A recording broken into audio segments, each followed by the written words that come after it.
Here's a fact. If you want to experience more freedom around your OCD, it's not just about doing the right things, but avoiding doing the wrong things or looking in the wrong places.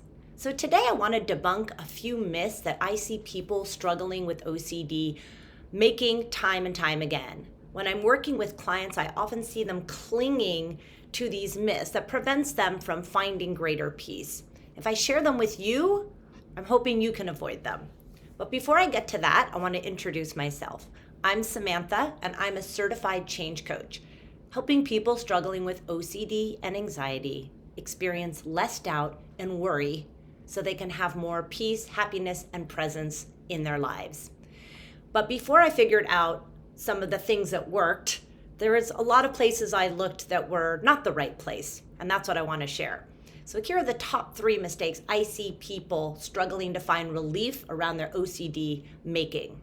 The first one is thinking that their OCD is hard to treat and that nothing will help it. Now, you may have heard that pure OCD is the hardest one to treat, or that they're still trying to figure out everything there is to know about relationship OCD. Now, what if these were just names of particular thoughts that people were having that were made up by people, opinions?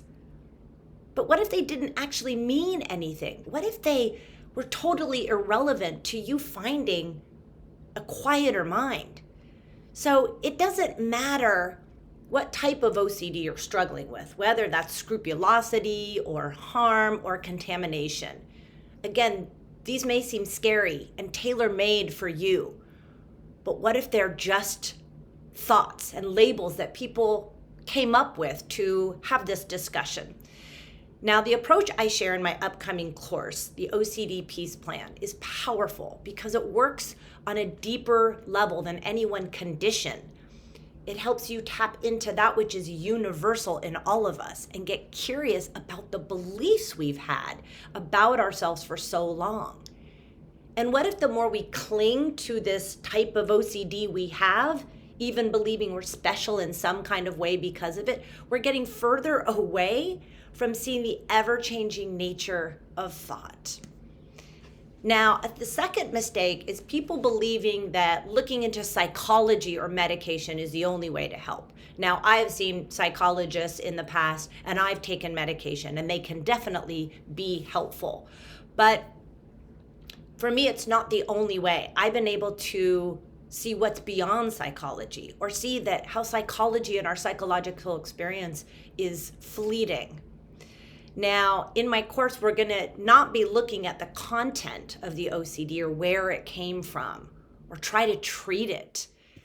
We're going to be looking at how these beliefs, again, are created, how our minds create patterns and habits, and how we don't actually need to do anything to change what is happening. It's all okay. If this seems contrary to everything you've been taught, then this course is for you. And if you are currently seeking professional help, that is no problem at all. If you're on medication, that's no problem at all. None of it conflicts with anything else. This is just pointing to a new way of looking at our experience that's deeper than just the psychology level. Now, another mistake people make is believing that they just need the right strategy or the right tool to help them, not some obtuse pie in the sky concept. And I get that. We're all really used to finding tips and strategies to do in the moment when we're really worked up, anxious, or not wanting to do a compulsion. And although some of those can help in the moment, how many of them actually lead to lasting change? We just need to find another one to do, a better one to do. I tried every technique there was out there to help me when I was really anxious, whether that was meditating or changing my mindset or just trying to sit with it. But in abstract, none of these lasted. And then I always felt like a failure when my thoughts came back in a new form.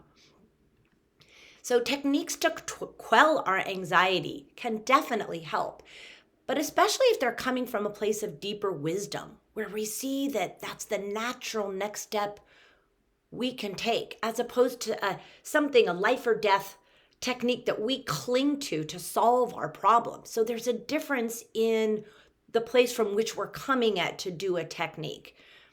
And that's what I want to be sharing in my course. But there is a spoiler alert. You don't need fixing. Your OCD doesn't need fixing. You are already whole. Now, these 3 mistakes or myths are the tip of the iceberg. If you want to hear the rest of them, you'll want to join me in my upcoming free webinar, How to Find More Peace Around Your OCD Without All the Strategies. Inside that webinar, I'll be sharing the 5-part framework I use to help you see through your OCD and experience a quieter mind. Why tools and mindsets are not the answer to relieving your OCD, and how to work more closely with me to see through your own thoughts and awaken to the peace that's already inside you. Now, this webinar will be for you if you want to experience more relief from your OCD, or if you found some freedom in one area, but know that there's more to see around your OCD. And maybe you found some peace in one aspect of your life, but then your OCD pops up in a new place that's causing you lots of trouble. And finally, if you just want a new way to see it, new way to see your OCD and a path to quieting your mind. So if that's you, or if you know somebody who can use this webinar, who you know is struggling, please sign up. Please refer them to the link below so that they can register today. And as a heads up, I'll be sharing stuff I've only previously shared with paid clients, so don't miss out. See you there, and thanks for watching.